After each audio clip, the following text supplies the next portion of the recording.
Bonjour à tous et merci de vous informer sur Ecclesia TV. Au sommaire de cette édition, samedi 15 janvier 2022 a eu lieu à la paroisse Notre-Dame de la Tendresse de la Riviera Golf une récollection des catéchumènes, enfants, jeunes et adultes autour du thème « Mon engagement dans l'Église en tant que parrain ou marraine ».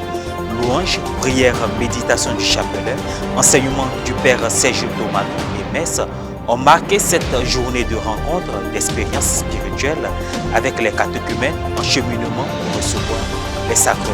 Le point dans un instant. À suivre également, l'ancien président malien est décédé à Bamako ce dimanche 16 janvier 2022 à l'âge de 76 ans. Contraint à la démission en août 2020, il se tenait depuis à l'écart de la vie publique. Les catéchumènes, enfants, jeunes et adultes de la paroisse Notre-Dame de la Tendresse de la Riviera Golf ont participé samedi 15 janvier 2022 à la récollection qui a eu lieu au sein de la dite église autour du thème « Mon engagement dans l'église en tant que parrain ou marraine ». Les détails avec Morel Poti. Mon engagement dans l'Église en tant que parrain ou marraine. Tel a été le thème d'une grande recollection des catéchumènes, enfants, jeunes et adultes de la paroisse Notre-Dame de la Tendresse de la Riviera Golf le samedi 15 janvier 2022. Prière, récitation du chapelet, enseignement, échanges et messes ont meublé cette journée. Ceux en présence de l'équipe presbytérale et des fidèles venus nombreux permettent aux fidèles d'être plus proches les uns des autres et de transmettre toute la bonté du Christ. Partant de son expérience, le Père Serge Thomas a situé l'enjeu de la récollection 2022. Le jour du baptême de la confirmation, un parrain n'est pas là. En principe, il ne devait pas y avoir de baptême ou de confirmation pour son fieu. Parce que celui qui doit témoigner de lui n'est pas présent. Donc, en ce sens, au cœur de l'Église, le rôle du parrain et de la marraine, c'est d'introduire dans le mystère baptismal, dans le mystère de l'initiation chrétienne. Et il faut qu'il soit là le jour du baptême, de la communion ou de la confirmation. Le deuxième point, c'est que le parrain et la marraine doivent développer une relation de proximité avec leur filleul. Alors, être parrain et marraine ne se limite pas seulement au jour du baptême, de la confirmation ou de la communion. Comme je vous l'avais montré dans les religions traditionnelles africaines, être parrain et marraine, c'est un accompagnement qui doit durer toute la vie. Donc, après le baptême, la confirmation et la communion, le parrain ou la marraine doit rester en permanence en contact avec son filleul. Pour que si éventuellement le filleul ou la filleule traversait des situations difficiles et complexes, qu'il puisse avoir une oreille attentive qui l'écoute et qui le guide. Alors donc, il ne faut pas penser que être parrain ou marraine, c'est juste pour le baptême. Non. Après le baptême, la relation entre le parrain et le filleul ou la filleule, doit continuer. Ça va être un suivi qui va durer toute la vie. Et c'est pourquoi il est vraiment important que les parrains et marraines, avec leurs filleuls, développent une relation de proximité les uns envers les autres. Au cours de la préparation spirituelle, les participants ont échangé sur la thématique. Afin de mieux cerner l'engagement et les préoccupations des paroissiens à être parrain ou marraine, le Père Serge Thomas a apporté des orientations lors de la formation. Vers ces personnes-là.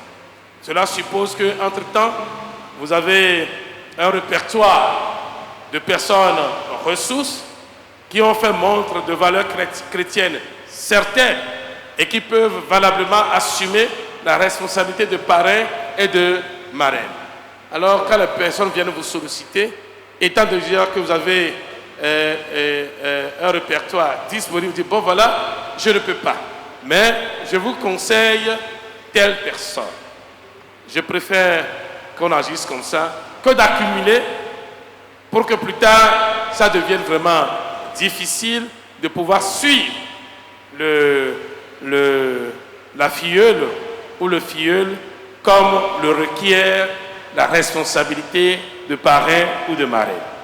Donc voilà. Bon, maintenant, si on ne trouve vraiment personne disponible pour assumer, il faut quand même que le nouveau baptisé ait un parrain et une marraine. Alors, de façon exceptionnelle, on peut être obligé d'engranger un nouveau. S'en est suivi la messe qui permit à tous les fidèles de Notre-Dame de la Tendresse de la Riviera Golf de prendre dorénavant un nouvel engagement en cette année 2022. Cette recollection s'est bien déroulée vu l'engagement des uns et des autres. La joie et la paix étaient perceptibles sur le visage de certains catéchumènes, sans doute à cause de la nourriture spirituelle reçue, mais aussi d'être mieux préparés pour recevoir les différents sacrements. La basilique de l'Annonciation de Nazareth, au nord d'Israël, est l'un des hauts lieux de la chrétienté. Chaque samedi depuis des années, une procession au flambeau s'ouvre par le chant L'Ave Clémence, devenu une prière à la Vierge pour la chanteuse Rabab qui interprète dans cet élément la version arabe de cette chanson. Les précisions avec Morel Poti.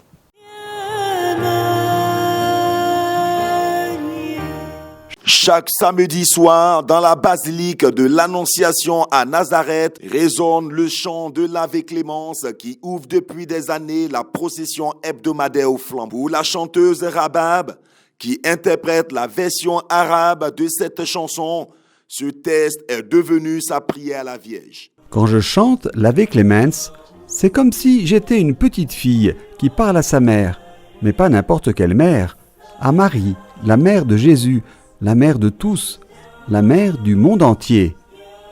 Chaque fois que je chante l'Ave Clémence, je me vois projeté 2000 ans en arrière, partageant les paroles que l'ange a adressées à la Vierge lorsqu'il lui a annoncé qu'elle deviendrait la mère de Dieu. Le chant Ave Clémence parvient à exprimer toute la foi et les sentiments des personnes qui suivent la procession au flambeau dans la basilique à l'endroit où Marie a reçu l'annonce de l'ange. La procession au flambeau est le cœur de la liturgie de la basilique de l'Annonciation. Chaque samedi, nous avons la procession au flambeau. Les pèlerins et les chrétiens locaux viennent prier avec nous. Nous récitons le rosaire. C'est très beau, car c'est un moment d'église. Nous prions dans différentes langues, les chrétiens locaux prient en arabe. C'est un beau moment dans notre basilique. Le recteur de la basilique de l'Annonciation nous parle aussi de l'histoire de la chanson Ave Clémence. Une composition du milieu du XIIIe siècle en latin. Nous l'avons également traduite en arabe. C'est très beau et les chrétiens sentent vraiment la Sainte Vierge très proche d'eux. Nous pouvons dire « La Mère de Dieu est vraiment proche de nous ». La communauté catholique Shalom nous aide à animer les liturgies. La communauté New Life nous aide également, ainsi que d'autres chrétiens qui parlent différentes langues et aident les pèlerins qui viennent du monde entier à prier et à chanter.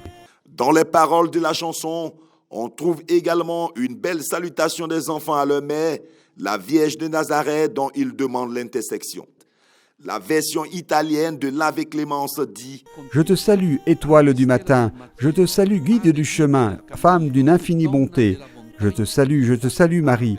Je te salue, servante du Seigneur, je te salue, source de l'amour. Tu es reine de la paix, je te salue Marie. » Ave, Ave Maria.